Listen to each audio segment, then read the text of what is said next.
bon choix.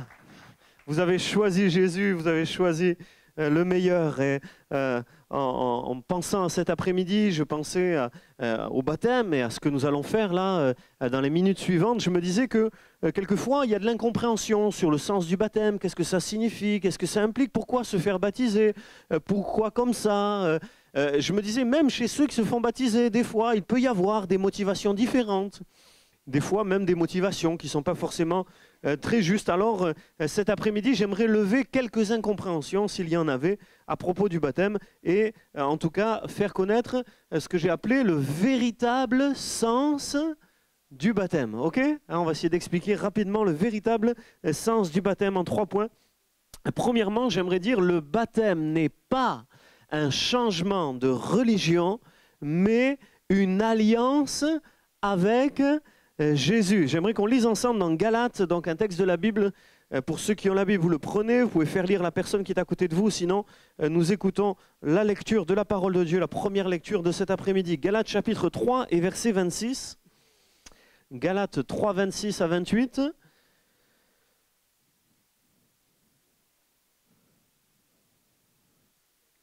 L'apôtre Paul parle à cette église et évoque le baptême et dévoile un peu un aspect du sens du baptême que je veux évoquer pour commencer. Car vous êtes tous fils de Dieu par la foi en Jésus-Christ. Par la foi en Jésus-Christ, nous devenons enfants de Dieu. Vous tous qui avez été baptisés en Christ, vous avez revêtu Christ. Il n'y a plus ni juif, ni grec, il n'y a plus ni esclave, ni libre, il n'y a plus ni homme, ni femme, car vous êtes tous, vous êtes un en Jésus-Christ. Amen. Et donc, se faire baptiser, c'est s'unir à Jésus.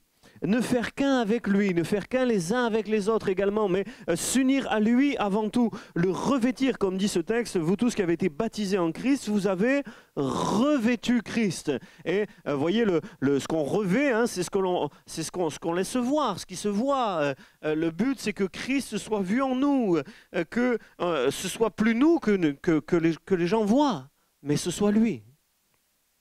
C'est ça le but du baptême. Et voyez, j'ai été célibataire. Quand j'étais célibataire, on me voyait moi. Mais maintenant, on me voit moi et ma femme. Parce que je suis marié. Vous voyez, je suis avec elle. Alors elle est où? Elle est où ma femme? Est-ce qu'elle est là où elle s'occupe des enfants? Elle s'occupe des enfants. Ah, c'est un scandale. Non, elle s'occupe des enfants. Vous voyez, c'est merveilleux, parce qu'on fait des enfants. En tout cas, cette démarche du baptême est comme une démarche d'alliance. Et c'est ça que je vais exprimer ici, comme une démarche d'alliance. Vous voyez, comme dans le mariage, où c'est plus pareil. On est deux, on forme une nouvelle entité. Vous voyez, on est toujours nous-mêmes, mais c'est une nouvelle entité, une nouvelle réalité. On est deux maintenant. Et à deux, c'est plus pareil. Vous voyez, avec Jésus, c'est un peu comme ça. Il y a ce qu'on était avant, et puis avec lui, c'est quelque chose de nouveau. Vous voyez, dans un mariage, comment ça se passe? Avant le mariage, il se passe des choses. On se voit, on se plaît, on s'attire, on apprend à se connaître et on décide de vivre ensemble. Et de partager sa vie l'un avec l'autre, c'est le mariage. Et je crois qu'avec Jésus, c'est pareil. Jésus nous attire. On commence à le voir, à percevoir son action, sa présence, à découvrir qui il est. Et il nous attire. Et oui, il nous plaît. Et il nous montre qu'il nous aime. Il nous montre qu'il veut nous bénir. Et puis, plus on le connaît, plus on l'aime. Et il est tellement merveilleux qu'on a envie de faire alliance avec lui. Alléluia. On a envie de s'unir à lui, de faire qu'un avec lui parce que on le trouve formidable. Et puis un jour, voilà, on officialise, c'est le mariage. Et aujourd'hui, c'est l'officialisation de leur mariage avec Jésus. Amen, ça va, c'est clair ce que j'ai dit là? C'est clair, il y a tout un processus, vous voyez, tout ne commence pas aujourd'hui bien sûr, mais tout ne finit pas non plus aujourd'hui, tout un processus qui conduit à ce mariage, cette alliance avec Jésus. Pourtant, beaucoup ne voient que l'aspect extérieur, vous voyez, ils sont habillés en blanc, et dans les mariages aussi, il y a des gens, ils n'ont des yeux que pour la robe de la mariée. Ouais. Ah, ils sont... Bon là, c'est plus modeste, là. Mais un mariage, vous voyez, on regarde les costumes, les cravates, la robe de la mariée, la décoration. Hier, je me souviens, hier on a eu un mariage dans ce lieu, c'est pour ça que vous avez, vous voyez, le stress, et comment on fait, qui passe en premier, qui passe en deuxième. Vous voyez, on est sur des détails qui sont un peu secondaires. Vous concevez que dans un mariage, tous les détails comptent. Mais quand même, il y a plus important que ça. Le plus important, c'est l'amour que le mari et l'épouse se portent l'un à l'autre et l'alliance qu'ils font ensemble. Vous êtes d'accord avec moi, hein? Le plus important, c'est ça, c'est l'alliance. Et aujourd'hui, ben voilà, il y a un pasteur qui vous parle, il y a une église, il y a des musiciens, il y a des choses qui sont dites, qui sont faites. Mais au-delà de ce qui se voit, c'est l'alliance de chacun avec Jésus qui est importante. Amen? Amen. Mais, c'est pas un changement de religion. Vous voyez, la vie spirituelle va au-delà de ce que l'on voit. Je pensais cette semaine, je crois qu'il y avait des cérémonies officielles pour voilà, le 6 juin 1944, les 70 ans, tout ça. Et moi, j'ai remarqué que les journalistes, ils étaient à fond sur la tenue vestimentaire de la reine d'Angleterre. Vous avez vu ça? Il y a des gens qui ont entendu parler de ça, hein? Bon, alors, moi, j'aimerais dire, il faut aller au-delà des apparences. Dis à ton voisin, va au-delà des apparences. Allez, dis-le au voisin, va au-delà des apparences. Va au-delà des apparences.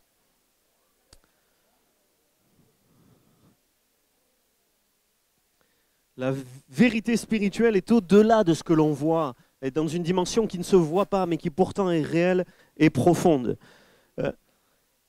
Moi-même, quand je me suis fait baptiser, je me souviens d'avoir vécu une expérience qui m'a fait réfléchir, justement, qui m'a amené à ce que je dis là, ici. Quand je me suis fait baptiser, je l'ai dit à ma grand-mère.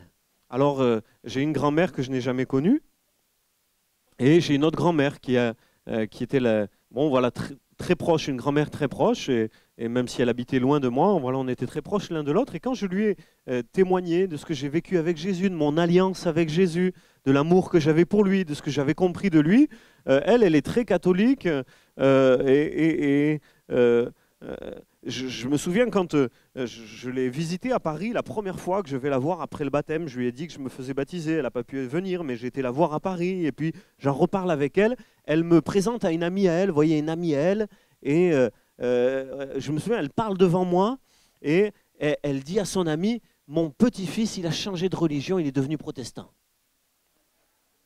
Et moi, ça m'avait complètement échappé, je n'étais vraiment pas conscient, moi, d'être devenu protestant, je l'avoue.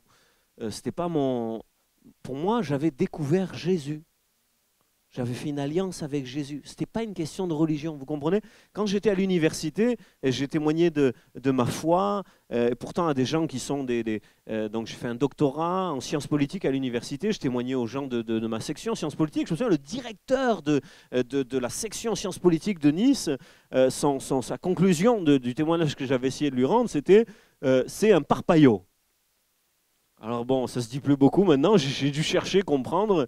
Le dictionnaire dit que c'est, comment on dit, le dictionnaire dit que c'est un terme péjoratif pour désigner un protestant. Bon, voilà, ça a toute une histoire, hein. Il y avait un monsieur Parpaille, d'ailleurs, qui a existé au XVIe siècle. Il y a toute une histoire, je ne vais pas rentrer dans les détails. Mais vous voyez, on retient que l'aspect extérieur. Vous voyez, je me souviens d'un témoignage qui m'a beaucoup touché une fois.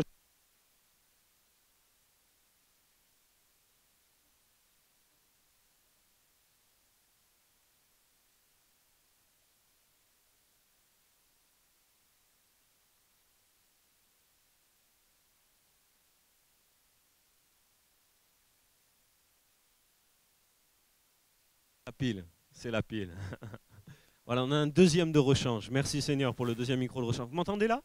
C'est au fond, vous pouvez me faire un signe au fond, juste devant, ils m'entendent. Hein. Aïe, aïe, aïe, il y en a, c'est pas sûr, mais peut-être qu'il faut refaire les appareils. Non. Je plaisante. Qu'est-ce que je disais? Non, je parle. Non, je disais, j'ai rencontré une jeune fille il y a quelques années de cela, et j'étais marqué par ce qu'elle m'a raconté. C'est une jeune juive, donc d'une famille juive assez, elle me disait pas très pratiquante, mais bon voilà, d'une identité juive assez forte quand même. Et au travers du témoignage de quelqu'un, elle est venue dans une église comme celle-là. Et puis là, elle a entendu le message de Jésus. Et elle a aimé Jésus, vous voyez? Elle a lu la Bible, l'Évangile, elle a découvert Jésus, et elle s'est pris d'amour pour Jésus profondément. Et puis, elle en a parlé à ses parents, sa maman en particulier, dont elle était très proche. Et lui a dit qu'elle allait à l'église évangélique, qu'elle aimait Jésus. Et la réponse de sa maman m'est restée jusqu'à maintenant. Sa mère lui a dit, écoute, tu aimes Jésus, tu vas à l'église, d'accord, mais ne te fais pas baptiser. Ne renie pas la religion de tes parents. Parce que il y avait cette vision, oui, ça existe, juste là je vais passer sur un deuxième point, mais il y a des gens qui ne voient que l'aspect religieux des choses, vous comprenez? Qui ne vont pas au-delà des apparences. Pour eux, c'est la religion qui compte. Alors que pour nous, c'est l'amour. C'est l'amour de Jésus qui compte. Et l'amour se traduit par une alliance, et c'est ce que nous vivons cet après-midi. Ça va, c'est clair?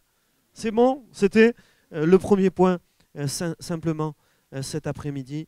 Au-delà du lieu, cet après-midi, nous faisons alliance avec lui, c'est ce qui compte. Deuxièmement, premièrement, le baptême n'est pas un changement de religion, mais une alliance avec Jésus. Deuxièmement, le baptême n'est pas seulement un acte extérieur, mais un engagement du cœur. Un engagement du cœur. Et je crois qu'on peut vouloir se faire baptiser pour toutes sortes de raisons. Alors, bon, Dieu seul connaît les cœurs, hein. Mais, par exemple, on peut vouloir se faire baptiser pour faire comme les autres. Ou comme quelqu'un qu'on aime bien, pour faire plaisir à quelqu'un, ou parce qu'on veut se joindre à un groupe, peut-être parce qu'on veut se marier avec quelqu'un. Bon. Récemment, j'ai entendu une histoire qui m'a interpellé, qui m'a fait réfléchir, d'une femme qui s'est mariée, qui disait ceci, une femme mariée qui disait « Je me suis mariée il y a quelques années parce que à ce moment-là, toutes mes copines se mariaient. Et j'allais rester la dernière à être célibataire. » Alors bon, il y a eu un gars qui était là, quoi. Et elle s'est mariée. Et vous comprenez que ça ne marche pas fort après. Vous comprenez? On peut avoir toutes sortes de motivations, mais après, ça ne marche pas fort. Et je crois que de la même façon, le baptême ne peut marcher que si au-delà de l'acte extérieur, au-delà de l'eau, de la bague au doigt, au-delà de ce que nous disons aujourd'hui, il y a un engagement du cœur. Et j'aimerais dire, en réalité, l'essentiel ne se joue pas cet après-midi. L'essentiel, pour nos amis qui sont sur le devant, ne se fait pas dans l'eau. L'eau n'est qu'un symbole de purification, de lavement. L'essentiel, c'est cette purification qui ne se fait pas par l'eau, mais la Bible dit par le sang de Jésus. Il y a une réalité qu'il nous faut comprendre, c'est que le péché nous rend sales. Nos fautes, nos défauts, tout ce que vous voulez, nos erreurs, ce que la Bible appelle le péché, rend notre cœur sale, notre mémoire est salie. Toute notre vie est salie par le péché. L'orgueil, l'égoïsme, la méchanceté, pas seulement celle des autres, aussi la nôtre, notre paresse, les critiques, les jugements, les jalousies, toutes sortes de péchés qui salissent notre vie. Or, Dieu est saint, Dieu est pur, Dieu est juste et sans défaut. Et pourtant, il nous aime. Il nous aime tels que nous sommes. Et il a pourvu pour que nous puissions être purifiés de nos péchés. C'est ce que dit l'apôtre Jean dans une lettre qu'il a écrite. Il dit ceci: le sang de Jésus nous purifie de tout péché. Jésus a donné sa vie. Il est mort sur la croix afin que nous puissions être purifiés de nos péchés. Et c'est là, il y a 2000 ans, lors de la mort du Fils de Dieu, il était pur et sans défaut, et il a donné sa vie pour les pécheurs que nous sommes. Et c'est là que tout s'est joué. Dans ce sacrifice, ce sang versé à la croix pour nous pardonner et nous laver de tous nos péchés. L'apôtre Jean rajoute, après avoir dit « le sang de Jésus nous purifie de tout péché », l'apôtre Jean rajoute « si nous confessons nos péchés, Dieu est fidèle et juste pour nous les pardonner et pour nous purifier de tous nos péchés. » Il nous pardonne et il nous purifie, il nous lave de toutes nos fautes. C'est là l'essentiel au-delà de l'eau, cette purification intérieure. Et j'aimerais dire à tous ceux qui sont ici cet après-midi, quelle qu'ait été ta vie, quel qu'ait été ton parcours, si tu reconnais tes fautes, et si tu crois que Jésus est mort pour te pardonner, alors tu seras lavé de tous tes péchés. Amen. Le prophète Ézéchiel dit ceci, j'aime beaucoup cette prophétie au chapitre 36, verset 25. Il dit « Je répandrai sur vous une eau pure, et vous serez purifiés. Je vous purifierai de toutes vos souillures et de toutes vos idoles. Je vous donnerai un cœur nouveau. Je mettrai en vous un esprit nouveau. J'ôterai de votre corps le cœur de pierre et je vous donnerai un cœur de chair. Je mettrai mon esprit en vous et je ferai en sorte que vous pratiquiez mes lois. Et je crois que l'eau est symbole de cette purification intérieure, cachée aux yeux des hommes, que Dieu opère lorsque nous croyons au sacrifice de Jésus. C'est aussi le symbole d'une vie nouvelle. Nous naissons tous dans l'eau, tous, que ce soit de manière naturelle ou par césarienne, on est tous dans l'eau. L'eau est à la base de la vie. Même les scientifiques disent que la vie est née dans l'eau. On est tous dans l'eau. Et cette eau est le symbole d'une vie nouvelle qui commence. Amen. Amen. Un engagement, puisque Dieu nous a purifiés, un engagement à vivre pur désormais. Et vous pouvez dire Amen? Amen. Super. Les baptisés sont d'accord. C'est super. Troisième point, et je finis cet après-midi. Voilà, le baptême n'est pas un changement de religion, mais une alliance avec Jésus. Le baptême n'est pas seulement un acte extérieur, mais un engagement du cœur. Troisièmement, et je finis en disant ceci sur le véritable sens du baptême. Le baptême n'est pas pour être béni, mais pour faire ce que Jésus enseigne. Souvent, des gens espèrent qu'en se faisant baptiser, ils obtiendront quelque chose. Espoir de guérison, espoir de réussite matérielle, conjugale, espoir de bénédiction sur leur vie et leurs activités. Mais j'aimerais dire que le baptême n'est pas une démarche pour soi. Non, non. Non, non. Le baptême, c'est pour Dieu. C'est une démarche pour Dieu. Et je crois que c'est important de bien le comprendre. C'est Dieu qui désire le baptême. Et Dieu désire bien sûr nous donner sa bénédiction. Mais on ne se fait pas baptiser pour être béni.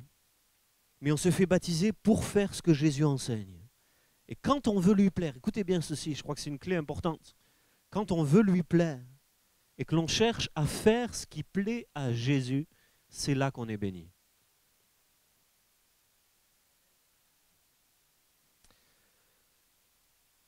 Le baptême chrétien n'a pas été établi par les églises évangéliques. Ce n'est pas nous qui en avons eu l'idée. Non.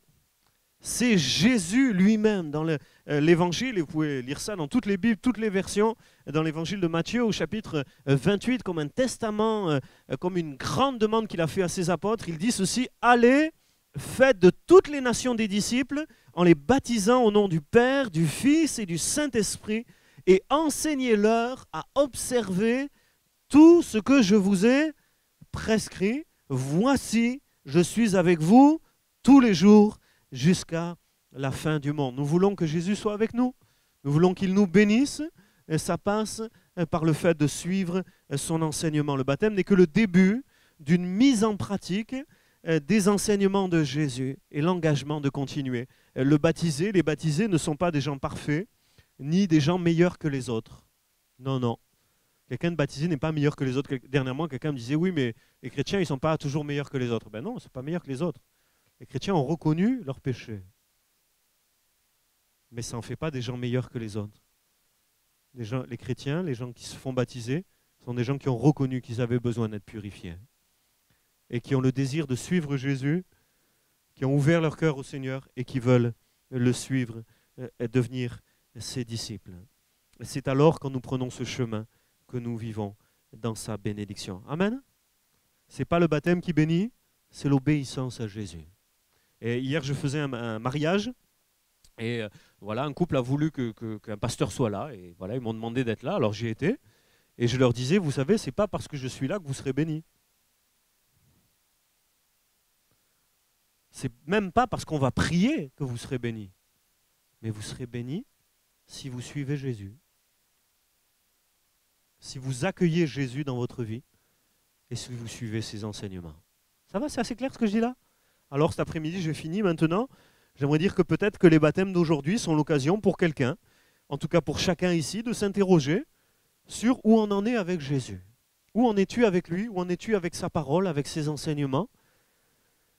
Peut-être l'occasion de se décider pour un futur baptême. Peut-être quelqu'un aura dans le cœur de dire, un jour ce sera moi. peut-être en tout cas déjà l'occasion d'ouvrir son cœur et de faire un pas de plus avec le Seigneur. J'aimerais qu'on ferme tous nos yeux, qu'on puisse maintenant prier. Voilà, j'ai essayé de donner quelques aspects du véritable sens du baptême, de ce que nous vivons cet après-midi, mais alors qu'on ferme tous nos yeux, on peut peut-être faire cette prière ensemble, et en tout cas je vous invite tous à faire cette prière avec moi. Seigneur, nous voulons t'ouvrir notre cœur, nous voulons t'ouvrir notre vie, nous voulons ouvrir notre vie à tes paroles, à tes enseignements. Nous voulons répondre à ton invitation. Nous voulons t'aimer, Jésus. Toi qui nous as aimés le premier, toi qui as prouvé ton amour en mourant pour nous sur la croix, toi qui as porté nos péchés pour que nous puissions être lavés et purifiés, nous voulons nous aussi t'aimer, te dire pardon pour nos fautes, pardon pour nos erreurs. Aide-nous à redémarrer sur de nouvelles bases. Peut-être quelqu'un au milieu de nous a besoin de redémarrer. J'aimerais te dire que Jésus est là comme le Dieu des recommencements, comme le Dieu de la nouvelle naissance, le Dieu du nouveau départ. Cet après-midi, nous voulons dire, Seigneur, je veux vivre aujourd'hui pour toujours en suivant tes enseignements. Amen. Amen. Amen. Alors je laisse la place, peut-être le frère